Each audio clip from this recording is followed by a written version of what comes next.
Ang paborito ng aking pamangking Indiano, ang no-bake brownies cookies na madalas nire-request ng mga bata sa tuwing nagbabakasyon ako dito sa amin. Madali lang naman itong gawin at simple lang ang mga ingredients na kakailanganin. Kaya kung gusto nyo din itong gawin, lalo na sa mga mahihiling ng chocolate, sundan nyo lang ang video na to.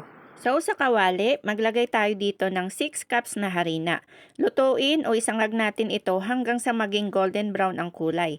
Dapat continuous lang ang ating paghahalo para hindi masunog ang ilalim nito. At kapag golden brown na ang kulay, saka naman tayo maglagay ng 1½ cup cocoa powder.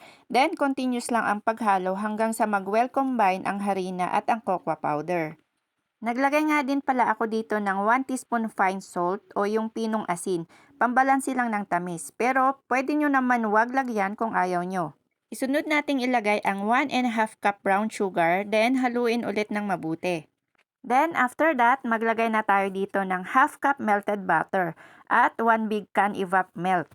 Bali, 2 big can ng evap milk pala ang gagamitin natin dito. Yung unang lata ay ibuhos o ilagay na natin kasabay o kasunod ng butter. Then, halu-haluin lang natin, saka ulit natin unti-unting ibuhos naman yung pangalawang evap milk. Gawin natin ito hanggang sa lahat ng dry ingredients ay mawala o kung naging parang dough o clay na yung texture ng ating brownies gaya ng nasa video. Then, kapag ganyan na ang texture ng ating brownies, ilipat na natin ito sa ating lagayan o molder. Then, i-flat natin yung surface para ready na pag naglagay na tayo ng toppings. Actually, pwede na natin kainin na ganyan kahit walang toppings. Pero para mas attractive at mas masarap tignan, lagyan na natin.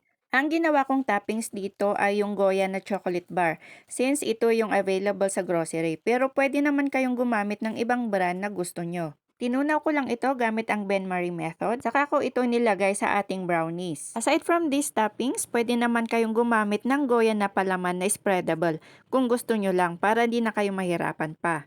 After ko nga ma-spread ang ating melted chocolate sa ating brownies, naglagay na rin ako dito ng chocolate droplets since meron ako, pero optional lang naman ito.